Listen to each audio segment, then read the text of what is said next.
भारतीय दर्शन में प्रमाण, तो भारतीय दर्शन का एक महत्वपूर्ण अंग प्रमाण विज्ञान है। वह साधन जिसके माध्यम से ज्ञान होता है प्रमाण कहा जाता है।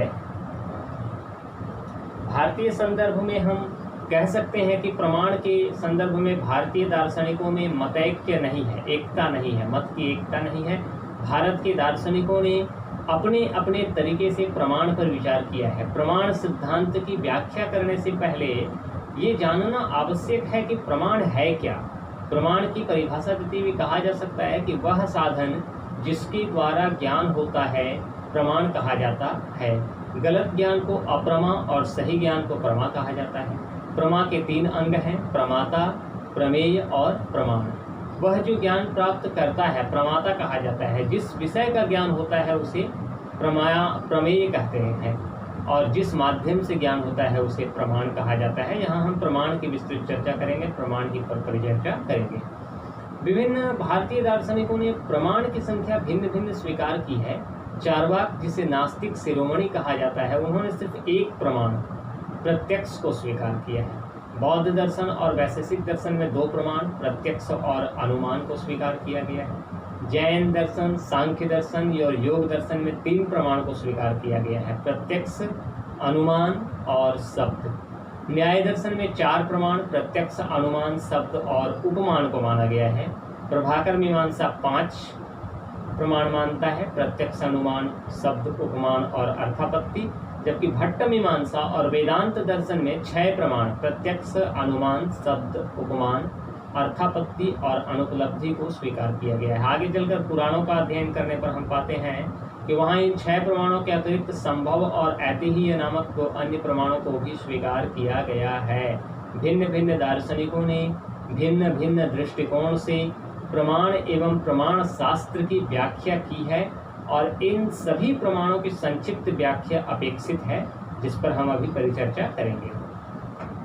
भारतीय प्रमाण विज्ञान में पहला जो प्रमाण है वो है प्रत्यक्ष। भारतीय प्रमाण शास्त्र में सबसे महत्वपूर्ण प्रमाण प्रत्यक्ष है। प्रत्यक्ष को सभी भारतीय दार्शनिकों ने प्रमाण के रूप में स्वीकार किया है। भारतीय दर्शन में प्रमाण के रूप में प्रत्यक्ष की विस्तृत चर्चा की गई है। प्रत्येक दार्शनिक ने प्रत्यक्ष की व्याख्या अपने अपने तरीके से की है। चार्वाक के मतानुसार प्रमाण का साधन सिर्फ एक है और वह है प्रत्यक्ष। अगर चार्वाक की बातों पर विश्वास करें तो यथार्थ ज्ञान की प्राप्ति प्रत्यक्ष से ही हो सकती है, अतः प्रत्यक्ष ही प्रमाण है। चार्वाक दर्शन की मुख्य उक्ति ही है कि प्रत्यक्षमेव प्रमाणम, perception is the only source of knowledge. Charvaka का विचार दूसरे दार्शनिकों से अलग है। चार्वाक के अनुसार प्रमाण एक है। आरंभ में चार्वाक आंख से देखने को ही प्रत्यक्ष कहते थे, परंतु बाद में इस संकीर्ण विचार को बदल दिया गया। आगे चलकर चार्वाक ने प्रत्यक्ष को वह ज्ञान कहा जो इंद्रियों से प्राप्त हो। प्रत्यक्ष की परिभाषा देते हुए कहा जा सकता है कि वह ज्ञान जो ज्ञानेंद्रियों के माध्यम से हो प्रत्यक्ष कहा जाता है।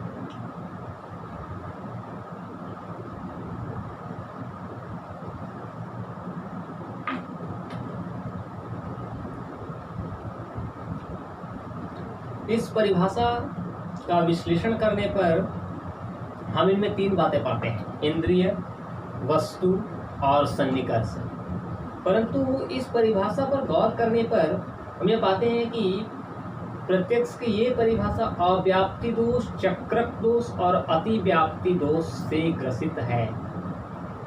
Fallacy of too narrow definition, अव्याप्ति, fallacy of arguing in the circle and fallacy of too wide definition, यह व्याप्ति दोष, चक्रक दोष और अतिव्याप्ति दोष। अतः नव्य नैयायिकों ने प्रत्यक्ष की दूसरी परिभाषा दी है और नव्य नैयायिकों के द्वारा प्रत्यक्ष की दी गई परिभाषा ध्यातव्य है। और नव्य नैयायिकों ने प्रत्यक्ष की परिभाषा देते हुए कहा कि प्रत्यक्षस्य साक्षात्कारित्वम लक्षणम, अर्थात वह प्रमाण जिसके माध्यम से ज्ञान साक्षात उपस्थित होता है प्रत्यक्ष कहा जाता है। प्रत्यक्षस्य साक्षात्कारित्व लक्षणम। प्रत्यक्ष के प्रकारों की अगर बात करें तो प्रथमतया प्रत्यक्ष के 2 प्रकार हैं, लौकिक और अलौकिक। अलौकिक प्रत्यक्ष के 2 प्रकार हैं, बाह्य और मानस, बाह्य लौकिक प्रत्यक्ष और मानस लौकिक प्रत्यक्ष।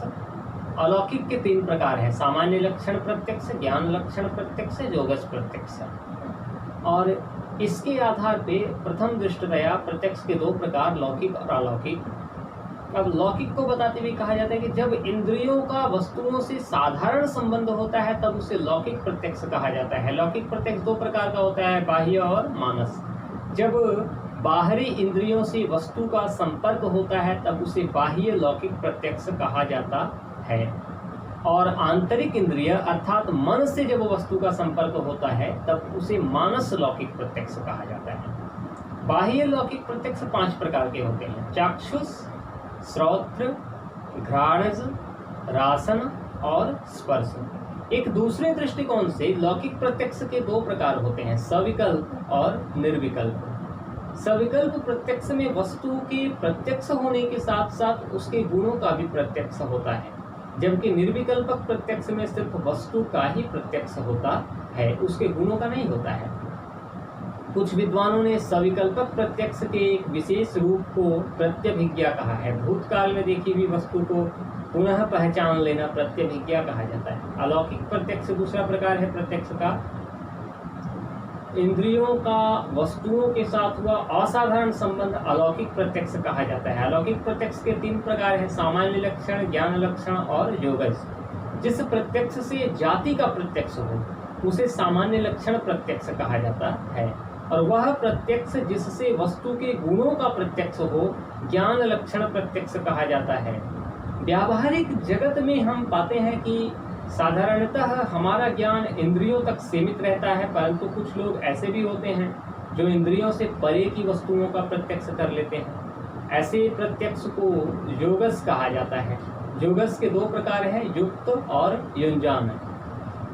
वह शक्ति जिसमें इंद्रियों से परे की वस्तुओं का ज्ञान आसानी से हो जाए युक्त कहा जाता है। कुछ लोगों को इंद्रियों के बाहर की वस्तुओं का ज्ञान प्राप्त करने के लिए ध्यान लगाना पड़ता है, ऐसे प्रत्यक्ष को युंजान कहा जाता है। यद्यपि प्रत्यक्ष की सत्ता निर्विवाद है, फिर भी प्रत्यक्ष की परिभाषा दोषमुक्त नहीं है।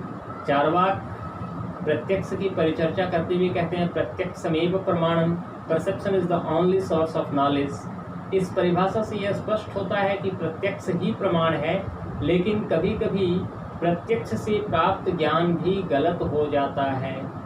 अंधेरे में रस्सी को देखकर सांप समझ लिया जाता है, समुद्र में सीपी को देखकर चांदी समझ लिया जाता है। स्पष्ट है कि प्रत्यक्ष ज्ञान प्राप्त करते वक्त भी काफी सावधानी बरतने की आवश्यकता है, ये पूर्णतः दोषमुक्त नहीं है। दूसरा प्रमाण अनुमान है। भारतीय दर्शन का दूसरा महत्वपूर्ण प्रमाण है अनुमान। हालांकि चार्वाक ने अनुमान को प्रमाण नहीं माना है, लेकिन अन्य दार्शनिकों ने अनुमान को प्रमाण स्वीकार किया है। अनुमान की परिभाषा देते हुए कहा जा सकता है कि वह साधन जिसके द्वारा ज्ञात के आधार पर अज्ञात के बारे में ज्ञान प्राप्त किया जाता है अनुमान कहलाता है। अनुमान 2 प्रकार का होता है, स्वार्थानुमान और परार्थानुमान। वह अनुमान जो अपने लिए किया जाता है स्वार्थानुमान कहलाता है। यहाँ वाक्यों को क्रमबद्ध रूप में रखने की आवश्यकता नहीं होती है। स्वार्थानुमान की विधिवत अभिव्यक्ति ही परार्थानुमान कहा जाता है। यह अनुमान दूसरे को समझाने के लिए किया जाता है, अतः यहाँ वाक्यों को क्रमबद्ध रूप में रखना आवश्यक हो जाता है। परार्थानुमान में 5 वाक्य होते हैं, अतः इसे पंचावयव अनुमान भी कहा जाता है। ये 5 वाक्य क्रमशः प्रतिज्ञा, हेतु, उदाहरण सहित व्याप्ति वाक्य, उपनय और निगमन कहे जाते हैं। एक दूसरे प्रकार से अनुमान के 3 प्रकार होते हैं, पूर्ववत, शेषवत और सामान्यतो दृष्ट। ज्ञात कारण के आधार पर अज्ञात कार्य का अनुमान किया जाए तो उसे पूर्ववत अनुमान कहा जाता है। यदि ज्ञात कार्य के आधार पर अज्ञात कारण का अनुमान किया जाए तो उसे शेषवत अनुमान कहा जाता है। और यदि वस्तु के आधार पर उसके गुण का अनुमान करना, ऐसा यदि किया जाए तो उसे सामान्यतो दृष्ट अनुमान कहा जाता है। एक अन्य दृष्टिकोण से अनुमान के 3 प्रकार होते हैं, केवलान्वयी, केवल व्यतिरेकी और अन्वय व्यतिरेकी। जब किसी वाक्य की स्थापना भावात्मक माध्यम से की जाती है तो उसे केवलान्वयी कहते हैं, और जब किसी व्याप्ति की स्थापना निषेधात्मक माध्यम से किया जाता है तो उसे केवल व्यतिरेकी कहते हैं। जब व्याप्ति की स्थापना भावात्मक और निषेधात्मक दोनों माध्यम से की जाती है तो उसे अन्वय व्यतिरेकी अनुमान कहते हैं।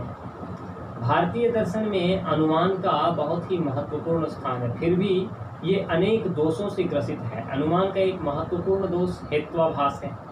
हेतु का आभास ही हेत्वाभास कहा जाता है। कभी कभी सड़क पर पानी देखकर उसका हेतु वर्षा होना माना जाता है, परंतु बाद में हम पाते हैं कि आगे के कारखाने से पानी छोड़े जाने के कारण ही सड़क पर पानी जमा हुआ है, न कि वर्षा होने के कारण। यही हेत्वाभास है।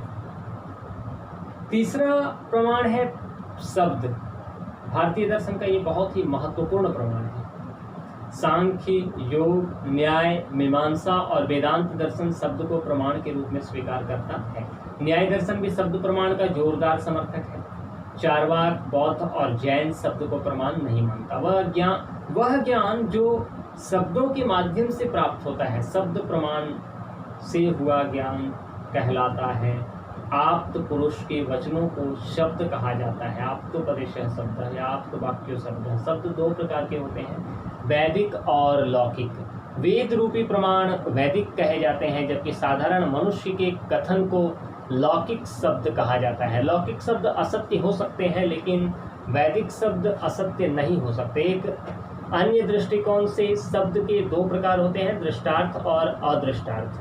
व्यावहारिक जगत से संबंधित शब्द दृष्टार्थ शब्द कहे जाते हैं, और जबकि इस जगत से बाहर ईश्वरीय सत्ता से संबंधित शब्द अदृष्टार्थ शब्द कहे जाते हैं। एक अन्य दृष्टिकोण से शब्द के दो प्रकार होते हैं, पौरुषेय और अपौरुषेय। वेदों से संबंधित शब्द को पौरुषेय शब्द और व्यावहारिक जगत से संबंधित शब्द को अपौरुषेय शब्द कहा जाता है। वैशेषिक शब्द को अनुमान का एक प्रकार मानता है। वो शब्द प्रमाण को अनुमान में ही समाहित करते हैं। शब्द प्रमाण की आलोचना करते हुए कहा जाता है कि शब्द प्रमाण से हमें सत्य ज्ञान की प्राप्ति नहीं हो सकती है। शब्द की परिभाषा देते हुए कहा गया है आप्तोपदेश शब्द, अर्थात आप्त पुरुषों के वचन को शब्द कहा जाता है। समस्या ये है कि हम कैसे समझेंगे कि आप्त पुरुष कौन है। हो सकता है कि हम जिसे आप्त पुरुष मान रहे हैं वह आप्त पुरुष नहीं हो। पुनः अगर आप्त पुरुष मिल भी जाए तो क्या गारंटी है कि वह हमें सही ज्ञान दे रहा है। वेदों को शब्द प्रमाण माना गया है, परंतु वेद भी विरोधी विचारों से भरा हुआ है। कहीं बलि को आवश्यक माना गया है तो कहीं बलि का निषेध किया गया है। स्पष्टतः शब्द प्रमाण भी दोष से मुक्त नहीं है। शब्द के माध्यम से ज्ञान प्राप्त करने में काफी सावधानी बरतने की आवश्यकता है। भारतीय प्रमाण शास्त्र का चौथा प्रमाण उपमान है, और भारतीय प्रमाण शास्त्र में उपमान को प्रमाण का साधन, ज्ञान का साधन माना गया है। चार्वाक, जैन, बौद्ध, वैशेषिक, सांख्य और योग उपमान को प्रमाण नहीं मानते हैं। न्याय, मीमांसा और वेदांत दर्शन में उपमान को स्वतंत्र प्रमाण माना गया है। स्वभाव बोध के आधार पर प्राप्त ज्ञान उपमान के द्वारा प्राप्त ज्ञान कहा जाता है। किसी व्यक्ति ने हमें बताया कि नीलगाय गाय के समान एक जानवर है जो जंगल में रहता है। भविष्य में जब हम जंगल में ऐसे किसी जानवर को देखते हैं तब हम कहते हैं कि यह तो गाय के समान है, जरूर यह एक नीलगाय है। तो ये उपमान के द्वारा प्राप्त ज्ञान कहा जाता है। उपमान की परिभाषा देते हुए कहा जा सकता है कि ज्ञात वस्तु से अज्ञात वस्तु की किसी समानता के आधार पर अज्ञात के बारे में ज्ञान की प्राप्ति जिस साधन के माध्यम से होता है वह उपमान कहलाता है। भारतीय प्रमाण शास्त्र का पांचवा प्रमाण अर्थापत्ति है। मीमांसा और वेदांत दर्शन में अर्थापत्ति नामक एक स्वतंत्र प्रमाण माना गया है। इससे एक पृथक प्रमा की उत्पत्ति होती है, यतः यह एक पृथक प्रमाण है। अर्थापत्ति इम्प्लीकेशन। अर्थापत्ति का अर्थ है किसी विषय की कल्पना करना, कोई ऐसी घटना जिसको समझने में कुछ विरोध हो तो उस विरोध की व्याख्या के लिए यह जो कल्पना की जाती है उसे अर्थापत्ति कहा जाता है। उदाहरणतः देवदत्त दिन में कभी भोजन नहीं करता, फिर भी वह दिन ब दिन मोटा होता जाता है। यहाँ उपवास तथा शरीर पुष्टि में विरोध जान पड़ता है। इस विरोध की व्याख्या के लिए हम कल्पना करते हैं कि देवदत्त रात में भोजन करता होगा। यही कल्पना अर्थापत्ति है। अर्थापत्ति वह आवश्यक कल्पना है जिसके द्वारा किसी अदृष्ट विषय की व्याख्या हो जाती है। अर्थापत्ति को मीमांसा दर्शन में एक स्वतंत्र प्रमाण माना गया है। प्रत्यक्ष के लिए इंद्रियों का विषय के साथ संपर्क होना अति आवश्यक है, परंतु अर्थापत्ति में ऐसा नहीं होता। अतः अर्थापत्ति प्रत्यक्ष से भिन्न है। अनुमान के लिए व्याप्ति वाक्य नितांत आवश्यक है। अर्थापत्ति में किसी भी व्याप्ति संबंध का अभाव है। अतः अर्थापत्ति अनुमान से भी भिन्न है। यहाँ ज्ञान की प्राप्ति किसी विश्वस्त व्यक्ति के आप्त वचन द्वारा मालूम नहीं होती। अतः अर्थापत्ति शब्द प्रमाण से भी भिन्न है। उपमान के लिए सादृश्य ज्ञान का होना भी आवश्यक है, परंतु अर्थापत्ति में उपमा और उपमेय के प्रश्न ही निरर्थक हो जाते हैं, वो निरर्थक जान पड़ता है। अतः उपमान से भी भिन्न है। स्पष्ट है कि अर्थापत्ति एक स्वतंत्र प्रमाण है। यही कारण है कि मीमांसा के साथ साथ वेदांत दर्शन में भी अर्थापत्ति को एक स्वतंत्र प्रमाण माना गया है। यहाँ एक महत्वपूर्ण प्रश्न है कि अर्थापत्ति की उपयोगिता क्या है। अर्थापत्ति के द्वारा अनेक विषयों का ज्ञान होता है। जीवन की अनेक घटनाओं की व्याख्या के लिए अर्थापत्ति को मानना आवश्यक है। मित्र को घर में अनुपस्थित पाने पर हम कल्पना करते हैं कि वह घर से बाहर है। इस प्रकार अर्थापत्ति द्वारा घटना विशेष की व्याख्या होती है। अर्थापत्ति का प्रयोग वाक्यों का अर्थ समझने के लिए भी करते हैं। किसी वाक्य के शाब्दिक अर्थ विरोधपूर्ण प्रतीत होने पर हम अर्थापत्ति के लाक्षणिक अर्थ की कल्पना करते हैं। जैसे मेरा घर गंगा नदी में है कहने पर हम कल्पना करते हैं कि घर गंगा नदी के किनारे है। इसका कारण यह है कि नदी में घर का रहना विरोधपूर्ण मालूम होता है। प्रसंग के अनुकूल हम छूटे हुए शब्दों को भी अर्थापत्ति के द्वारा जोड़ देते हैं। पढ़ते समय हल्ला होने पर यदि पाठक कहे कि बंद करो तो इसका अर्थ होगा हल्ला बंद करो। इस प्रकार प्रसंग के अनुसार अपूर्ण वाक्यों को पूर्ण करने में अर्थापत्ति सहायक होता है। दृष्टार्थापत्ति और श्रुतार्थापत्ति। अर्थापत्ति के ये दो प्रकार हैं। प्रत्यक्ष के द्वारा प्राप्त विषय की व्याख्या के लिए जो कल्पना की जाती है उसे दृष्टार्थापत्ति कहते हैं। मित्र के घर पर मौजूद नहीं रहने पर उसके बाहर होने की कल्पना करना दृष्टार्थापत्ति का उदाहरण है। और शब्द ज्ञान द्वारा प्राप्त विषय की व्याख्या के लिए जो कल्पना की जाती है उसे श्रुतार्थापत्ति कहते हैं। शाब्दिक अर्थ में असंगति देखकर लाक्षणिक अर्थ की कल्पना करना श्रुतार्थापत्ति है। प्रथम दृष्टतया ये अर्थापत्ति बिल्कुल पूर्व कल्पना की तरह लगता है। ये अर्थापत्ति पूर्व कल्पना से मिलता जुलता प्रतीत होता है, परंतु वास्तव में ऐसा है नहीं। अर्थापत्ति और पूर्व कल्पना ये दोनों ही अलग हैं। ये दोनों ही एक दूसरे से भिन्न हैं। किसी उपस्थित विषय की व्याख्या के लिए वास्तविक कारण के अभाव में पूर्व कल्पना की जाती है। पूर्व कल्पना की सिद्धि हो जाने पर उसे सिद्धांत में परिणत किया जाता है। जबकि अर्थापत्ति हालांकि ये पूर्व कल्पना से मिलता जुलता प्रतीत होता है, परंतु दोनों में अंतर है।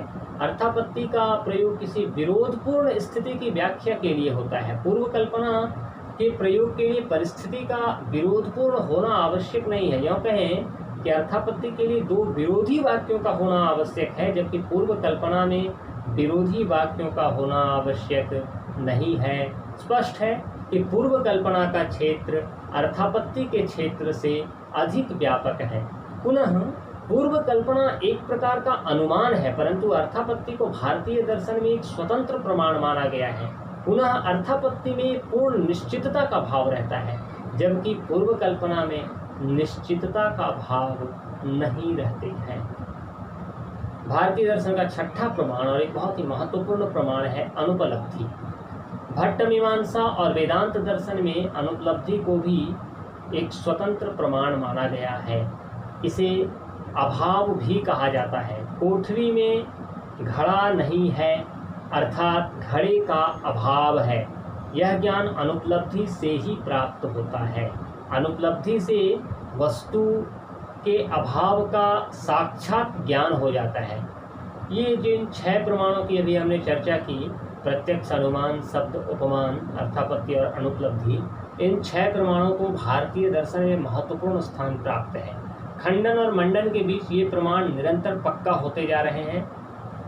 इन 6 प्रमाणों के अतिरिक्त पुराणों में और भी 2 प्रमाण की चर्चा की गई है, संभव और ऐतिह्य। कोई भी कार्य करना संभव है या नहीं, अर्थात किसी भी कार्य की संभावना और संभाव्यता का ज्ञान संभव प्रमाण से होता है। भारतीय दर्शन में एक महत्वपूर्ण प्रमाण ऐतिह्य भी है। ऐतिह्य का अर्थ अफवाह है, रूमर है। कभी कभी कुछ अफवाह भी फैलता है जिसका ज्ञान ऐतिह्य प्रमाण से होता है। इस प्रकार स्पष्ट है कि प्रमाण के भेद और उनकी संख्या को भिन्न भिन्न विद्वानों ने भिन्न भिन्न तरीके से बतलाया है। सभी विद्वानों की व्याख्या अपने स्थान पर सत्य है और सटीक है। अगर खंडन किया जाए तो सभी विचारों का खंडन किया जा सकता है। इन सभी प्रमाणों को स्वीकार भी किया जा सकता है। ये सभी प्रमाण स्वीकार्य हैं, सभी प्रमाण सत्य हैं।